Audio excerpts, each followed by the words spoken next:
So hello everybody, welcome to the video. So in the previous videos we were analyzing the numerical abnormalities और the numerical aberrations in human beings, और उसके अंदर जो है वो हमने पटाओ सिंड्रोम कर लिया था और आपके पास जो है वो डाउन सिंड्रोम कर लिया था, क्राइडो-चार्ट सिंड्रोम। ये सारे सिंड्रोम जो हैं वो आगे आगे आने वाली वीडियोस के अंदर जो है वो हम करेंगे। ठीक है, so if you haven't done this तो आप जो है वो पिछली वीडियोस को देखिए और वहाँ पे जो है वो आप इन चीज़ों को जो है वो देख सकते हो। ठीक है, so if you want to download this material जो हम यहाँ पे कर रहे हैं, so please visit the O2IS academy app. आप ऐप को डाउनलोड कीजिए, इसके स्टोर सेक्शन के अंदर जाइए और स्टोर सेक्शन के अंदर जो है वो आपको ये कोर्स जो है वो मिल जाएगा, revision and answer writing course. ठीक है, इसके जो है वो रिसोर्स सेक्शन के अंदर जाइएगा। रिसोर्स सेक्शन के अंदर जो है वो पिछली जितनी भी आपके पास मटेरियल है और आने वाला जितना भी मटेरियल है वो आपको जो है वो फ्री ऑफ कॉस्ट जो है वो मिल जाएगा। ठीक है, सो मेरा तो यही आपसे जो है वो एक निवेदन रहेगा, यही जो है वो आपसे एक एडवाइस रहेगी कि आप जो है वो पहले इस मटेरियल को डाउनलोड कर लीजिए, जो भी मटेरियल है, और जैसे ये वीडियो चलती है तो उसी के साथ साथ जो है वो अपने नोट्स वगैरह जो भी उस मटेरियल के ऊपर आपने लगाने हैं, चाहे वो प्रिंट फॉर्मेट में मटेरियल के ऊपर लगाने हो, चाहे जो है वो आप किसी टैबलेट वगैरह के ऊपर आपने जो है वो लिखना हो, तो पहले जो है वो इसको आप PDF फॉर्मेट जो है वो वहाँ से जो रिसोर्स सेक्शन से जो है वो एक बार डाउनलोड कर लीजिए। Then you can extract 100% out of this video. फिर जो है वो आप इस वीडियो से अच्छी तरह से जो है वो 100% एक्सट्रैक्ट कर पाएंगे चीज़ों से। ठीक है, anyways, so we were going to start with Edward syndrome. Edward syndrome या फिर it is also known as the trisomy of the 18th chromosome. ठीक है, जब आपके पास 18th क्रोमोसोम की ट्राइसोमी हो जाती है तब आपके पास इसको हम कहते हैं एडवर्ड सिंड्रोम। ठीक है, obviously it was discovered by Edward et al. Edward और उसकी टीम, एटल का मतलब होता है उसकी टीम, एडवर्ड और उसकी टीम ने जो है वो इसको डिस्कवर किया था। ठीक है, 18th क्रोमोसोम काफ़ी प्रोमिनेंट क्रोमोसोम होता है, तो जब आपके पास 18th क्रोमोसोम के अंदर गड़बड़ हो जाती है तब आपके पास जो बच्चे का जो एक लाइफ एक्सपेक्टेंसी है वो जो है वो आपके पास इतनी ज़्यादा जो है वो नहीं रह पाती। ठीक है, तो जो आपके पास ऑसिपुट है बच्चा का, ये जो है वो आपके पास काफ़ी प्रोमिनेंट रहता है। ऑसिपुट ये पीछे वाला जो है वो जो पीछे वाला हिस्सा होता है। ठीक है, और जो आपके पास ईयर हैं that is the dysplastic ears. Dysplastic ears का मतलब जैसे आपके पास ईयर्स होते हैं, they are rounded in hair.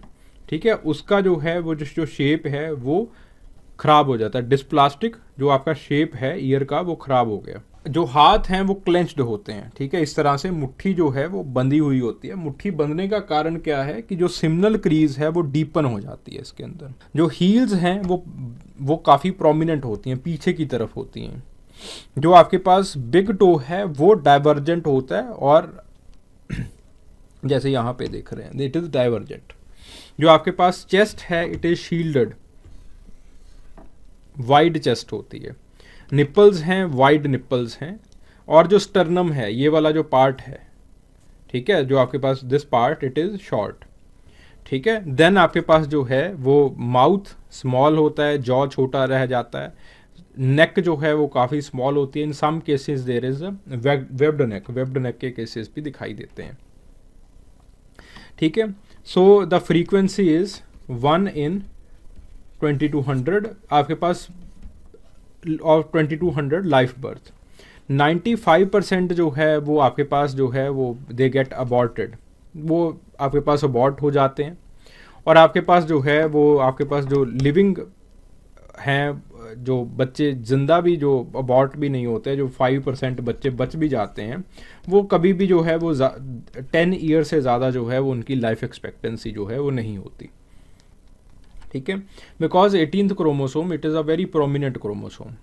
इनके जो क्लिनिकल सिम्टम्स और जो क्लिनिकल सिंड्रोम हैं या फिर सिम्टम्स हैं, they are severe mental disorders, growth retardation काफ़ी होती है, हेयर लिप आता है, ऊपर वाला होंठ जो है वो कटा हुआ होता है, जो प्लेट है वो कटी हुई होती है, जो माउथ है, क्योंकि ये कटे हुए हैं तो माउथ जो है वो ट्रायंगुलर माउथ होता है, छोटा माउथ हो जाता है, ठीक है, काफ़ी छोटा माउथ होता है। प्रोमिनेंट जो स्टर्नम है वो स्मॉल और प्रोमिनेंट होता है, ठीक है। हार्ट डिफेक्ट्स जो है वो बढ़ जाते हैं, नर्वस सिस्टम में प्रॉब्लम्स आनी स्टार्ट हो जाती हैं।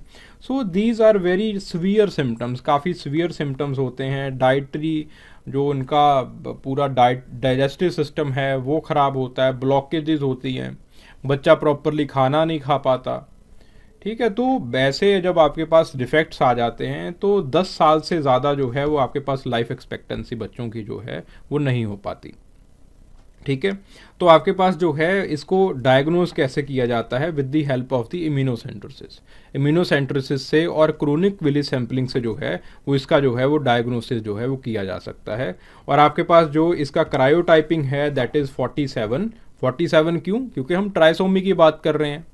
तो जब हम ट्राइसोमी की बात करेंगे देन ऑब्वियसली एक जो है वो आपके पास जो है वो एक्स्ट्रा होगा, ठीक है। सो आपके पास जब हम ट्राइसोमी की बात कर रहे हैं, ट्राइसोमी किसकी है? 18+1, ठीक है। तो जो 18th क्रोमोसोम है वो आपके पास एक्स्ट्रा है।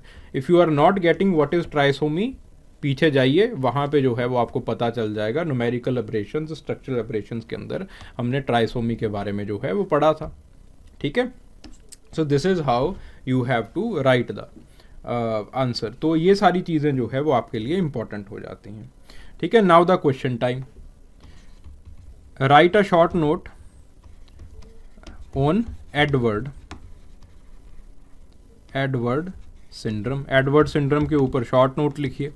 आंसर पहला जो है वो आप इंट्रोडक्शन से स्टार्ट करोगे। इन द इंट्रोडक्शन आप ये लिखोगे कि आपके पास एडवर्ड एटल ने जो है वो आपके पास एडवर्ड सिंड्रोम की जो है वो उसको डायग्नोज किया, उसको उसकी जो है वो खोज की।